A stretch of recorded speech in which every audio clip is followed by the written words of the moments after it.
Let's sit in a comfortable meditation posture and close the eyes, putting the attention on that silent witness, the marvelous, glorious, unbounded, pure awareness that you really are.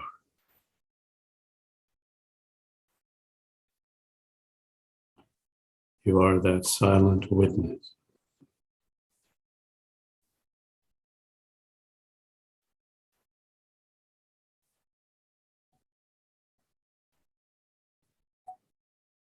Now listen to the words of the Yoga Vasishta, beginning with 5, chapter 22, continuing with verse 24.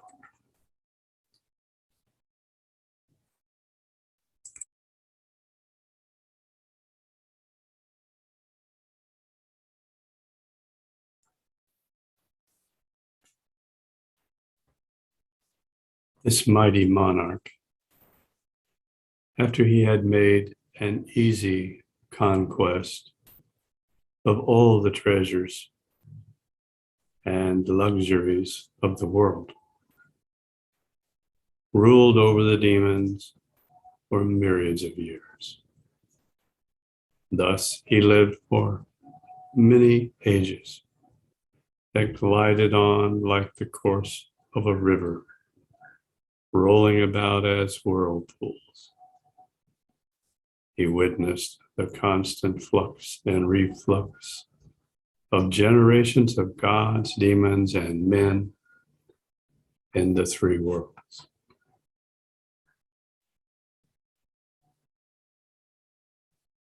At last, the king of the demons felt a distaste for all the enjoyments of life that he had tasted to excess. He also felt an uneasiness amidst the variety of his pleasures.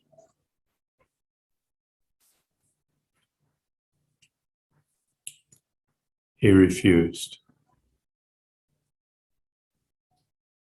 to continue. He retired to the farthest polar Mount Meru. There, sitting on a ledge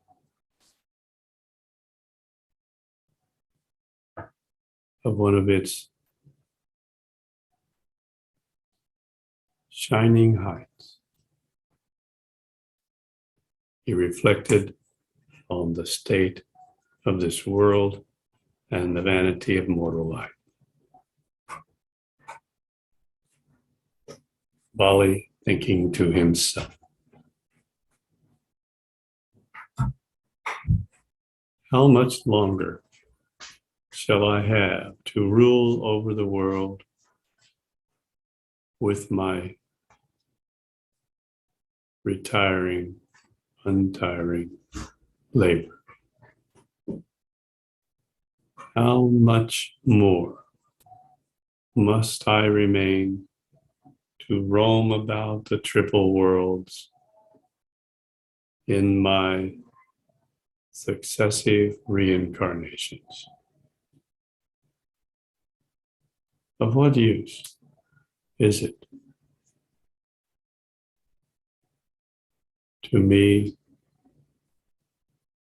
to have this unrivaled sovereignty, which is a wonder in the three worlds?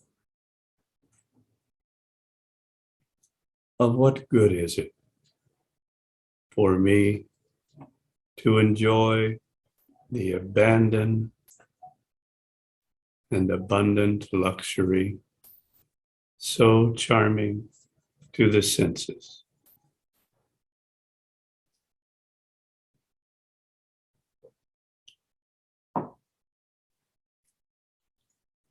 Of what permanent delight are all these pleasures to me?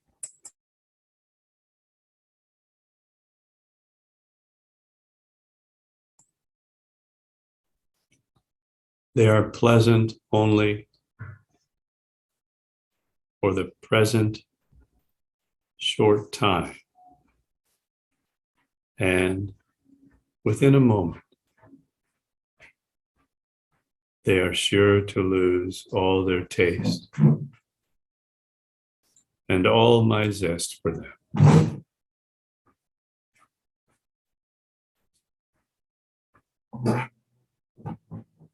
There is this same rotation of days and nights, an unvarying succession, and the same acts repeated day after day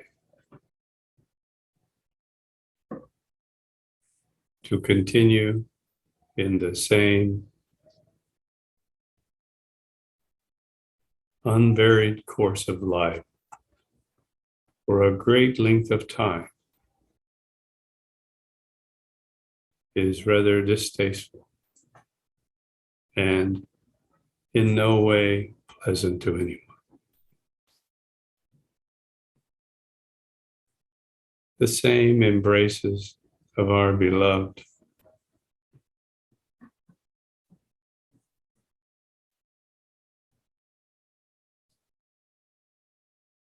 and eating the same food every day,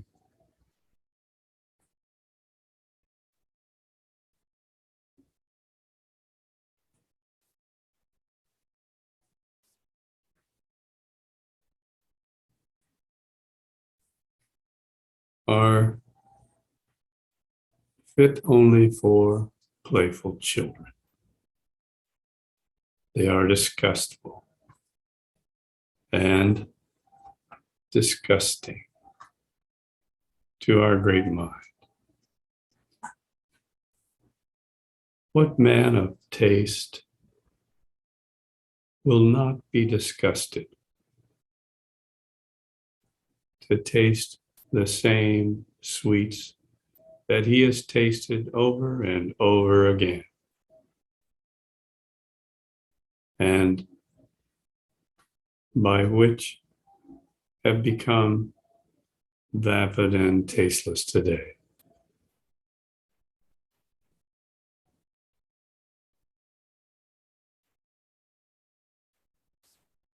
What sensible man can continue in the same course without feelings of shame and remorse? The revolving days and nights being the same revolution of duties, I imagine this constant repetition of the same acts is as ridiculous to the wise as chewing ground meat.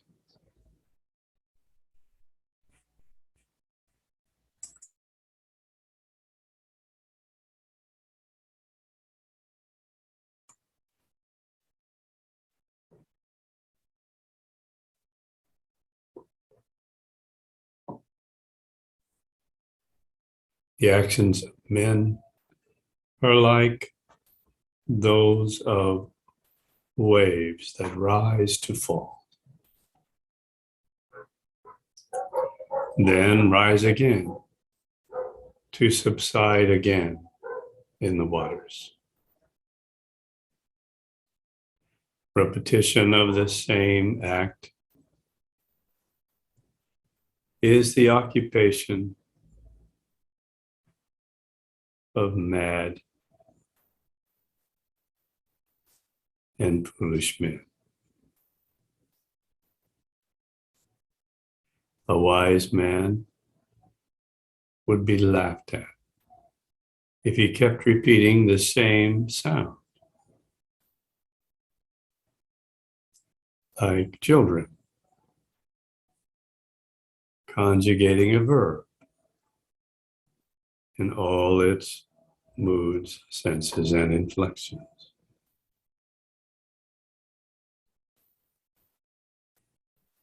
What action is there that sense completion does not reciprocate.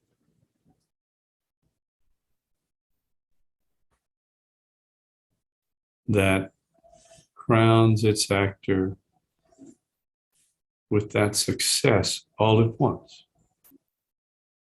Or if this bustle of the world were for a short duration only, yet what is the good that we can derive from engaging in this commotion?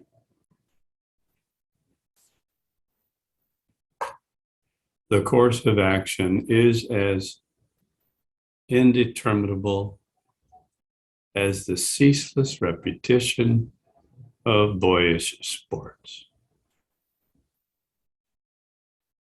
It is hollow, harping on the same string. The more the string is played, the more its reverberations fill the hollow sound. I see no such gain from any one of our actions. I see nothing that, being once gained, may prevent our further efforts. What can our actions bring beside the objects of sense gratification? They cannot bring about anything that is imperishable. But she's just speaking. Saying so, Bali fell into a trance, entering samadhi in his profound meditation.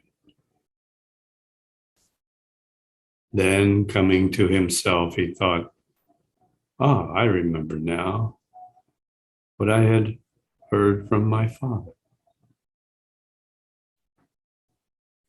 So thinking, he stretched his eyebrows and gave expression to what he thought in his mind. Bali, thinking to himself, I had asked my father, Virochana, who was versed in spiritual knowledge and acquainted with the manners of the people of former and latter ages. What is the ultimate state of being where all our pains and pleasures cease to exist?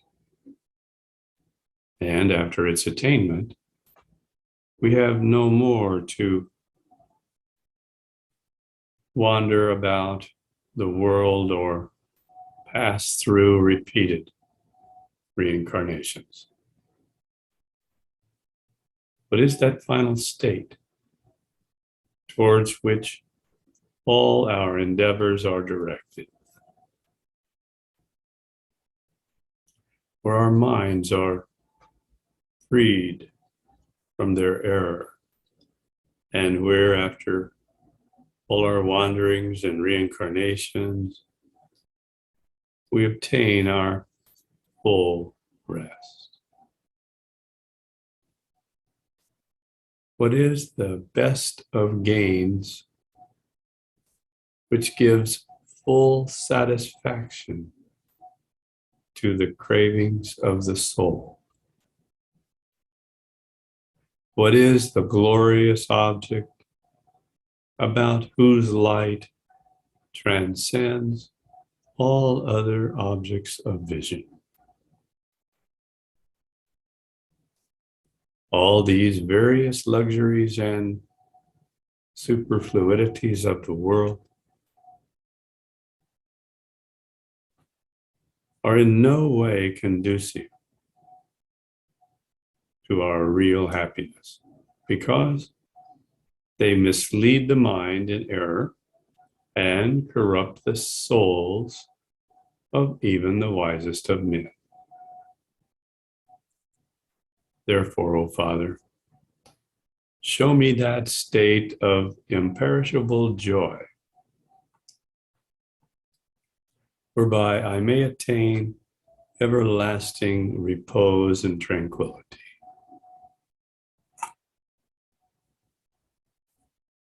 I remember my father was sitting under the shade of the wish-fulfilling kalpa tree of paradise,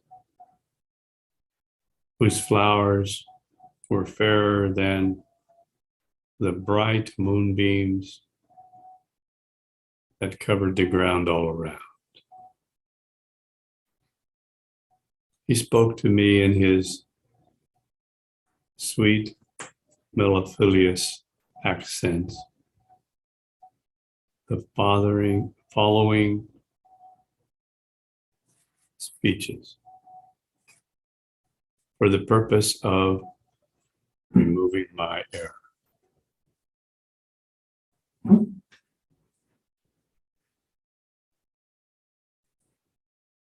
Parochana's story about the ruler's soul's undefeatable minister, the mind. Chapter 23. Parochana, Valley's father said, "My son, somewhere in this universe, there is an extensive country with a spacious sky whose simple space is able to hold thousands of worlds and many more spheres in it. It is without the wide oceans and seas and high mountains that are here on the earth. It has no forest, river, or lake of any holy pilgrimage place. As you see here before you, there is no land or sky. There is no heavenly body in its sky, nor are these suns and moons, or the rulers of the spheres, or their inhabitants of gods and demons. There are no races of yakshas and rakshasas, or those tribes of plants and trees, woods or grass, or the moving and unmovable beings as you see upon this earth. There's no water, no land, no fire, and no air.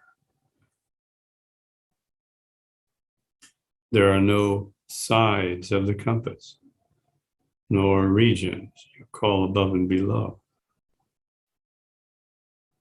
There is no light or shadow, nor are there any peoples, or the gods, Vishnu, Indra, and Shiva, nor any of the lesser gods or demigods here.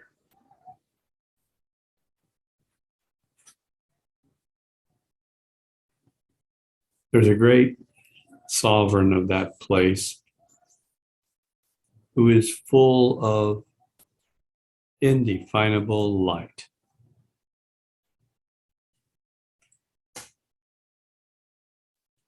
He is the creator of all and pervades all and is all in all, but quite quiescent in all places and things.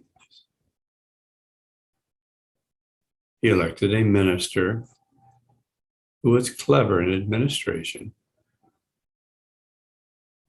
brought about what was impossible to be done, and prevented all mishaps from coming to pass. The minister neither ate nor drank, nor did he know anything besides minding and doing his master's commands. In all other respects, he was as inactive as a block of stone.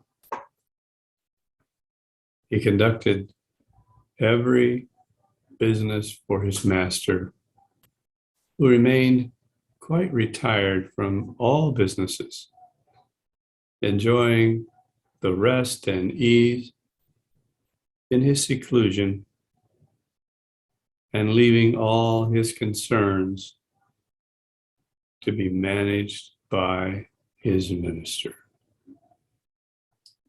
Well, he said, "Tell me, sage, what place is that which is devoid of all population and free from all disease and difficulty? Who knows that place, and how can anyone reach it? Who is that ruler of sovereign power, and who is that minister of so great might? Who, being quite apart from the world, is inseparably connected with it and is invincible by our almighty demonic power? Tell me, O terror of the gods, this marvelous story of the great might of this minister in order to remove the cloud and doubt from my mind. Why he is unconquerable by us." Rochana replied, "No, my son, the mighty minister cannot be overcome even by a gigantic force of asuras, even if they were aided by millions of demons fighting on their side.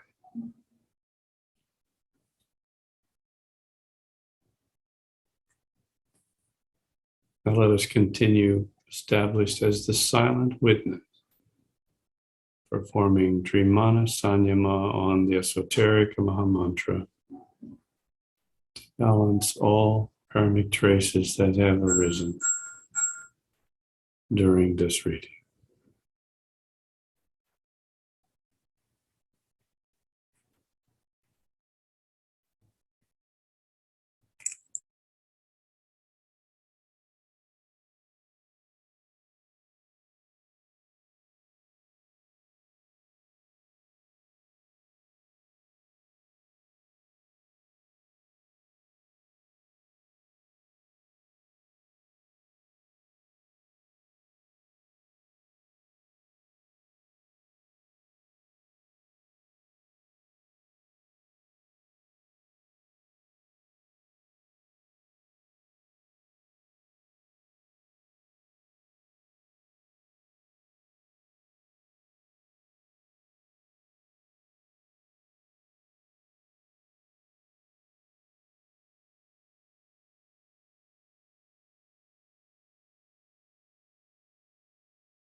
jigger death.